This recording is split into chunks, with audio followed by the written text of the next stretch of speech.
کنفرانس بین المللی بروکسل با حضور رئیس جمهور برگزیده مقاومت، فراخوان به آمریکا، اتحادیه اروپا و ملل متحد. اقدام فوری برای حفاظت ساکنان اشرف، سیاست قاطع در برابر تروريسم رژیم آخوندی.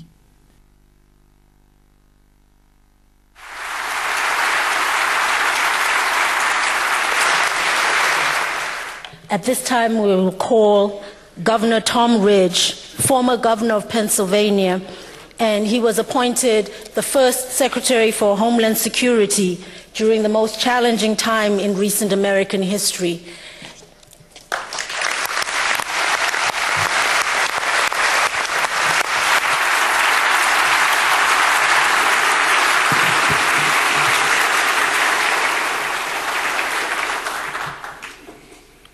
First of all, let me express my deep appreciation and high personal regard, affection, and admiration to you, مريم رجوي, for your inspirational leadership.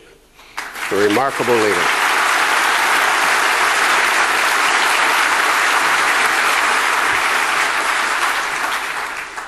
To my colleagues on the dais and those with whom I've attended similar meetings, I'm honored to join you in the collective effort to support both the dreams and the aspirations and the freedom of the people of Camp Ashraf. To all of you assembled here, and to those who have assembled in similar fora around the world, around the globe actually, you keep hope alive. I congratulate you and I thank you.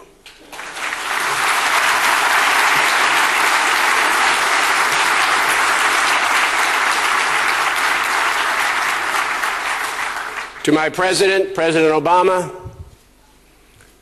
I appeal on the following grounds.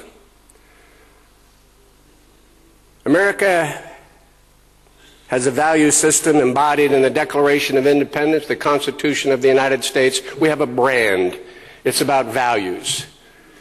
And one of the values must be that we keep our word that we give to innocent, persecuted individuals around the world. And we had 3,400 men and women in Camp Ashraf who we met with individually, determined they were not terrorists, and said, we will protect you. We must keep our word. Our credibility is at stake. President Obama, our values are at stake. Your leadership is at stake. Delist the MAK and provide them the protection that we guaranteed them almost 7 years ago.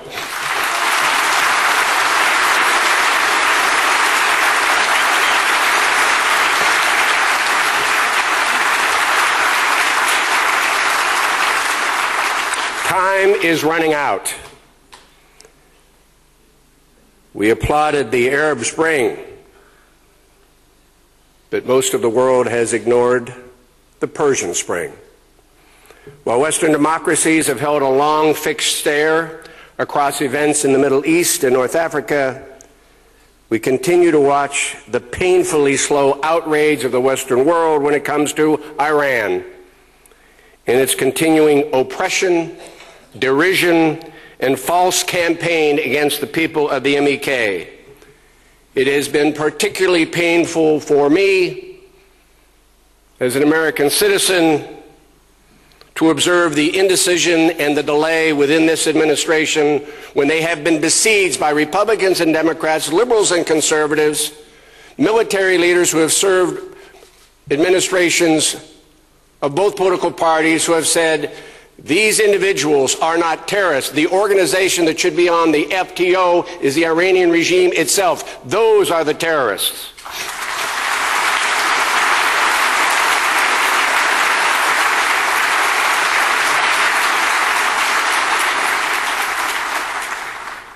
Those of us who have joined in the effort to see the MEK delisted feel strongly joined to one another. We will usually find common bonds when it concerns the rights and freedoms of our fellow man. As we meet today in Brussels, we can easily point to human rights charters and documents throughout free lands. including that of the European Union Charter of Fundamental Rights, in which civil, political, economic, and social rights are addressed. Specifically in that charter, rights are divided into sections: dignity, freedom, equality, solidarity, citizens' rights, and justice.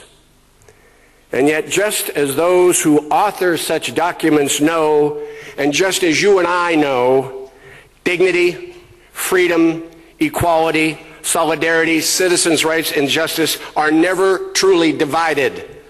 They commingle. They are interconnected. They are interdependent. They are bound into one full expression of human rights accorded each and every man and woman and child in free societies. Iran is the foreign terrorist organization. Iran is the one that's destabilizing the Middle East. Iran is the leading proponent of terrorism around the globe. Last week, the world learned that Iran had been engaged in a terrorist plot against the Saudi government, against the Saudi ambassador to the U.S., and designed to be carried out on United States soil. How audacious. And how are we considering a response in the United States? There is chatter about more sanctions. Well, I will give you, Mr. President, an idea that will send a signal to the Iranian government, and for that matter, the Iraqi government, that we will not tolerate those kinds of plots directed at our allies to be delivered on American soil. I'll give you an idea. Delist the MEK and give them the protection you promised them years and years ago.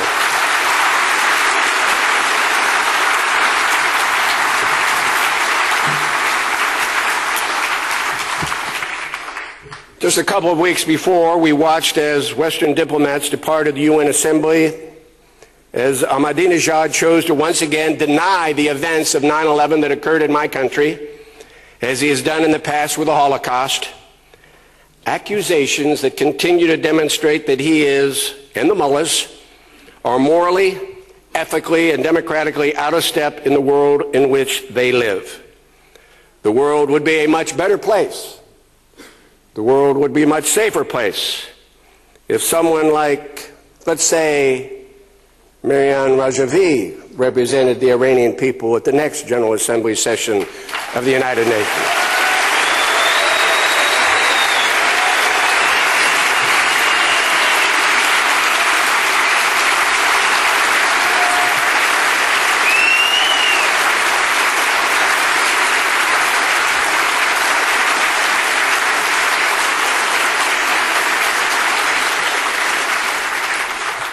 For years, we have tried to negotiate with Iran, and we negotiate, and while we negotiate, they imprison, they torture, and they murder. We negotiate, yet they continue to move inexorably toward a non-peaceful nuclear capability. We negotiate, yet Iran's foreign minister publicly applauded the most recent Camp Ashraf massacre. Iran's agenda is about disruption, destabilization, disharmony, and death. If my country is concerned about the innocent civilians in Libya and the city of Benghazi, we should be equally even more concerned about the innocent civilians at Camp Ashraf, because they surrendered our weapons to us, and we promised to protect them. It's time we delist them and provide them the protection we promised many years ago. We will never effect a change in this rogue nation's behavior or goals. It's impossible to think we can negotiate with this group. Regime change is our only hope of ever seeing a democratic Iran. And that potential for democracy rests within an opposition group pledged to democratic reform, one that has endured massive genocidal murders for decades, the MEK. It is time to heed the calls for delisting. It is time to move to action. In my country, the American people know that we'll always find strength in multilateral partners, in the European Union, in NATO, in the United Nations, in our true friends and allies, in a true culture of cooperation. And that, on this issue, is extremely important. Because we know that any affront to life and liberty requires a swift and global response.